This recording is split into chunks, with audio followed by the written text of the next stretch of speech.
Well, there are many reasons that Santa Barbara is the unique and vibrant community that it is. In our next story, we look into one of them that might go right over most people's heads. Walk down just about any street in Santa Barbara and there is one thing you are guaranteed to see: trees. It's estimated Santa Barbara has a stunning variety of over 100,000 of them. And whether they're on public or private land, in backyards, lining downtown State Street, in parks or in parking lots, those trees make up Santa Barbara's urban forest. Our urban forest is a collection of publicly owned and privately owned trees. The city owns about 45,000 trees that it maintains. The remainder of the urban forest is the trees planted on private property, which includes trees in the front yards or backyards. The city has an urban forestry program for a number of reasons. Number one, we have public trees in our street right-of-ways. We have trees in our parks and our open spaces, and all of those trees need to be maintained. Our staff maintains those trees on an annual basis for the health and the vitality of the community, but also the health of the trees and the beautification of our parks. But beyond shade on a hot day and bright-colored blooms every spring, how important is it for our community to have trees? There's been a lot of research over the past 20 years about the value of the urban forest and just how hard our trees are working for us. First and foremost, they add an aesthetic value to an area. They add color and they soften the look of buildings, and they might even shade unsightly views. They cool an area. They also act as a wind block in the wintertime. They also add to property values. Studies show anywhere from 1% to 10% depending on the area you live in and the type and size of tree. From an environmental standpoint, trees have been known, certain species of trees can improve air quality. They can also reduce stormwater runoff. As water hits tree leaves, it reduces the rate of water falling to the ground and then running off into the streets. They also provide habitat. We have birds that live in trees. We have animals that use trees, whether to forage or just to rest over. So they provide any number of benefits. A more recently documented area of study has been just an overall quality of life. It's well studied at this point that they reduce violence in an area. They reduce aggressive driving. Folks are healing from injuries faster. People are outside getting exercise, less obesity, and in general, a healthier, happier community.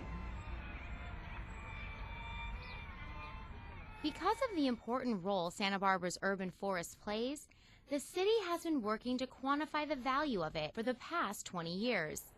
By completing an extensive park and street tree inventory and utilizing some cutting-edge technology, park staff were able to arrive at some numbers. This was a program called the iTree software produced by the U.S. Forest Service. It puts a dollar value on our trees and quantifies it environmentally and socially.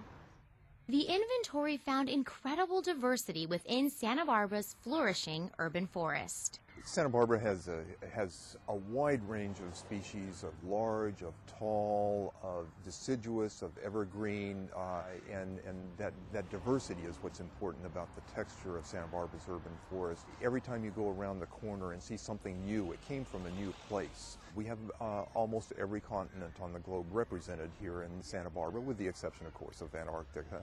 It's that conservatory of the global biodiversity, the world's biodiversity, that makes Santa Barbara such a unique place.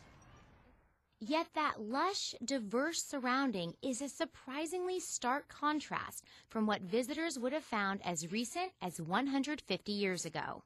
What was originally here was not a very arborescent landscape. And what was really important for Santa Barbara was the history, the legacy of the plants people who built up everything that we have around us. Because of its beauty and beneficial climate, many horticultural enthusiasts from around the world decided to transplant themselves in Santa Barbara, bringing their knowledge and seeds with them.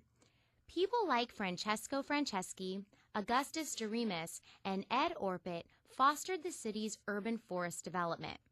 With their help, Santa Barbara blossomed into one of the most diverse, if not the most diverse, tree-filled city in California.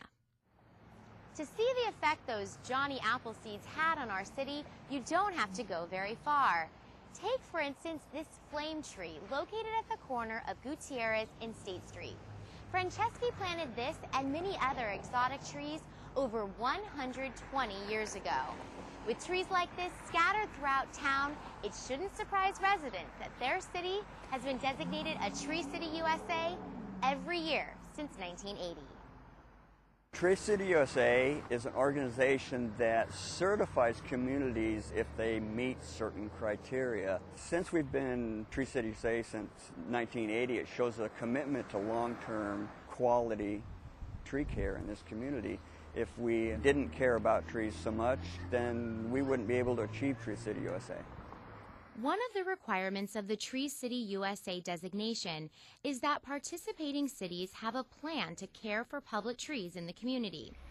For the city of Santa Barbara, that means a regularly scheduled program of watering and pruning, as well as removal of trees when necessary.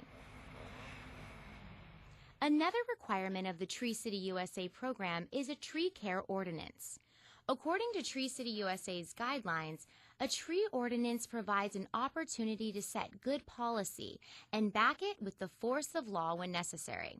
Ideally, it will provide clear guidance for planting, maintaining, and removing trees from streets, parks, and other public areas. That policy is guided by 3 municipal codes: tree planting and maintenance, preservation of trees, and the dispute resolution process. The whole purpose for this is to try and preserve this lush garden we have as a city. To implement the policy, the city has a street tree advisory committee made up solely of city residents with experience dealing with trees. The Street Tree Advisory Committee is made up of 5 members from the public that have been appointed by the Parks and Recreation Commission. They're all knowledgeable or have expertise in horticulture and tree management services. Currently we have 2 landscape architects, a landscape designer, a horticulturist, and myself, a certified arborist, serving. The committee then works with parks staff to make recommendations to the Parks and Recreation Commission. The role of the Parks and Recreation Commission is to consider, review, and act upon recommendations from the Street Tree Advisory Committee and from staff on applications in basically 3 areas. One is the removal of street trees and setback trees. Number 2 is some projects that will require removal or addition of trees. We don't review all projects, but we do review some. The third area that we get involved in applications are when street tree designations are changed. Every commission member comes prepared to our meetings when we're reviewing applications. They are all required to visit sites, and they all do. So we're all pretty familiar with what goes on. In all cases, when it comes to trees in the community, safety is number 1. We look at, is the tree safe to not only pedestrians but also property? And then we kind of move on from there. Is the tree too large for the site? Is there going to be development that might prevent the tree from being a safe part of the landscape? So it's definitely a case by case, and there's a lot of factors that contribute to why we would recommend for a tree to be removed. Beyond safety, the committee and commission also look at 5 conditions of the municipal code. The application must meet at least one of the following conditions. Does removal of the tree adhere or serve the purposes of good forestry management? Is the character of the neighborhood going to be adversely affected by the removal? Is the topography of the site such that the tree should be removed? Is the tree prohibiting reasonable development of the property? And the last consideration is removal warranted to protect persons and property? The Street Tree Advisory Committee also considers whether or not the tree is a specimen tree and if the canopy can properly grow. We really are advocates, not necessarily for the trees, but for the community, and helping to make decisions that are best for everyone. We are required to the best of our ability, follow the municipal code. And each application is reviewed on its own merits, and they're all very different. But if I were going to give you a straightforward example, if we get an application for a tree and the applicant wants to remove it because it blocks a view or because it drops leaves, those conditions aren't in the code. And the commission, barring some other circumstance, would deny that application. But if we got one from someone that wants to develop their property and has submitted the paperwork to develop their property and needs to remove a tree to do so, and it's reasonable development, well, that is supported by the code. Although at times restrictive, many members of the community feel that the benefits of having a municipal code and guidelines for our urban forest well outweigh any sacrifices. I think the city is a leader, and if the city follows the standards of the industry and promotes them in their ordinances, it helps educate the community on the benefits of trees and why we need to take better care of them. It's definitely something that has enhanced our urban forests to have standards set forth, and it gives Santa Barbara that unique look. So these codes do work in favor of the public and public interest.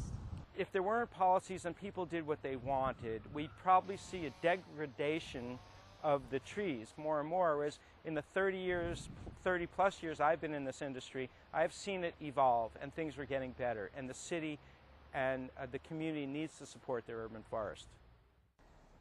Another way that the tree ordinance affects our urban forest look and feel is through street tree designations. Nearly every block in the city has a particular tree assigned to it. Here on the 300 block of West Ortega, that tree is the red flowering gum eucalyptus. One of the guiding factors we use in our program is the street tree master plan. And that's one thing many residents may not know, but every block within the city has a designated tree species for its street tree. And that also helps us guide our decision making when it comes to maintaining the urban forest. The city's municipal code isn't the only thing to guide residents. Since the community plays such an important role in the look and maintenance of Santa Barbara's urban forest, the city has recently created a free booklet to serve as a resource for residents. About 2 years ago, we received a grant from the California Department of Fire and Forestry to do a comprehensive inventory of the city's trees, its street trees, but then also its park trees. As part of that, we wanted to develop an educational guide for Santa Barbara residents, because increasingly we've gotten questions: what kind of tree can I plant in my front yard? What tree looks good? What's an appropriate size? And so through this grant, we were able to create the guide, which is really a step-by-step how-to process. We need the community's involvement, and the best way to get involved is to plant your own tree. And this guide is intended to help you do that. It's intended to help you plan, plant, and care for a tree, as well as understand that Santa Barbara has a healthy urban forest, that we have a forestry program, and some of the rules and municipal codes that we all need to adhere to so that our forest thrives and it can benefit us all. The free guide features tips on selecting, planting, and caring for trees in Santa Barbara, with the ultimate goal of educating community members on the history and importance of our urban forest. If you educate yourself and you understand just how hard our trees are working for us and the true value of them, there should be no question that they are important to our community. We have a lush garden that we live in, paradise, in my opinion, of trees everywhere in the city. People in this community have really grasped the idea that trees are important. With the help of a few horticultural pioneers, Santa Barbara is no longer a barren desert, but quite the opposite. In some respects, we take them for granted. But if we didn't have an urban forest program, we didn't have the ability to care for our trees the way we do, we would begin to lose them, and the way our community looks would be different. You have to start with learning about trees. I think that's the first step. And if you understand about trees and their benefits, I think you can appreciate them more and then get more involved in their care and get involved in organizations that promote planting trees and caring for trees. Ultimately, by recognizing our urban forest as a valuable resource, the community can work together to preserve and enhance it. We want everyone to be an advocate of the urban forest and foster the urban forest along with us. It's always, when I've traveled abroad, great to come home and see the trees that we do have. It's something that we shouldn't take for granted. Our trees are valued to our community, and it makes this place just so wonderful to live and enjoy, no matter what time of year.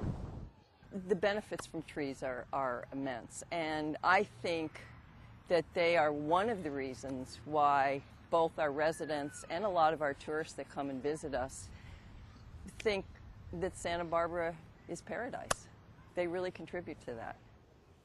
For more information on the Urban Forestry Program and to get your community guide to tree planting, visit santabarbaraca.gov, click on the Residents tab, then click on Neighborhoods and Residents in the left-hand column, then on the Urban Forestry link. We'll be right back with more Inside Santa Barbara. No matter where you surf, your favorite wave begins right here, on your street. That's because storm drains lead straight to our creeks and ocean. When water washes into storm drains, pollutants like detergents, oil, and pet waste go along for the ride. Help keep our creeks and beaches clean. Take your car to a car wash and always pick up after your pet. Remember, the ocean begins on your street. Oh, periscope. Can't see anything. Sir, the crew is concerned about the amount of disposable bags we have on board. I will not hear of such things. Flood torpedo tubes. Flood torpedo tubes.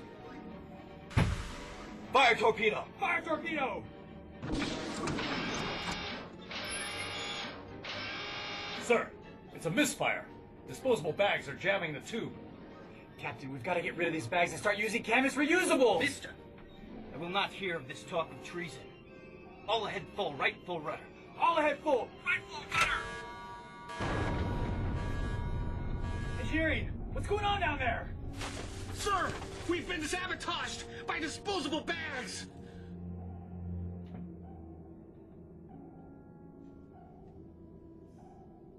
Okay.